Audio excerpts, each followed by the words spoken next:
au Mali, un président mal élu est renversé par d'abord une série de manifestations populaires et enfin un coup d'État qui part d'une caserne, c'est dire quelle était la force de ce régime.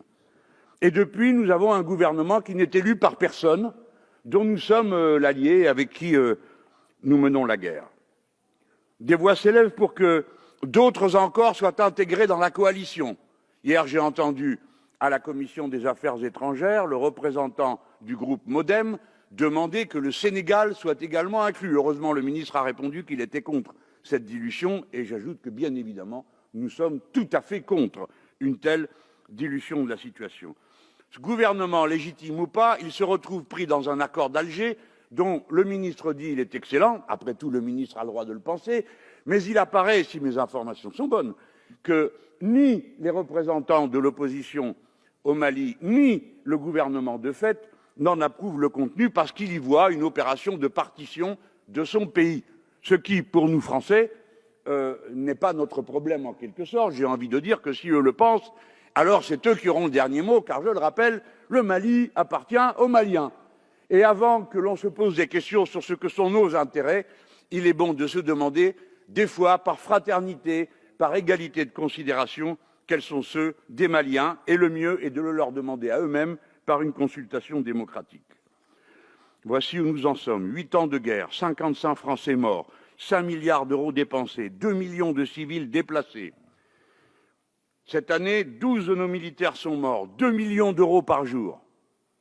Souffrait qu'on pose une ou deux questions. Je le dis encore une fois, mon intention n'est pas ici de rendre plus difficile la situation de mon pays. Ce n'est pas l'objectif. L'objectif est d'interroger et de faire entendre. Nous sommes en guerre, quels sont les objectifs? Disons-les clairement, je veux dire d'une certaine manière, vous savez comme moi, madame, monsieur le ministre, que nous nous retirons un jour. Personne dans cette salle ne dit, nous sommes là pour toujours. Alors à quelles conditions? C'est cela qu'il faut dire.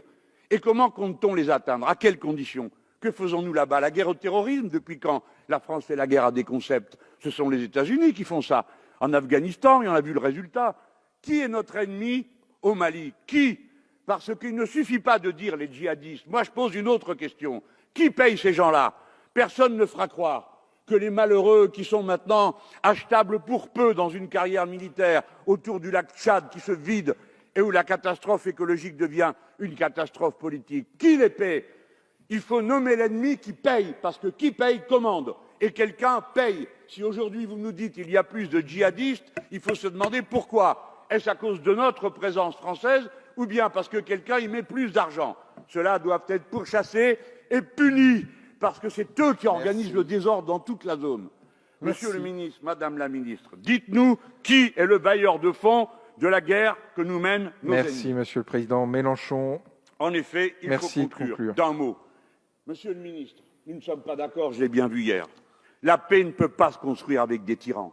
Nous sommes en train de reconstruire l'image de la France dans cette zone. Elle ne peut pas être qu'une image militaire. Nous ne devons pas passer pour des occupants, car je sais bien que personne en France n'a envie d'occuper le Mali. Alors il faut le montrer, que le Mali soit libre, et la première chose que nous avons à y faire, c'est d'aider à organiser des élections honnêtes.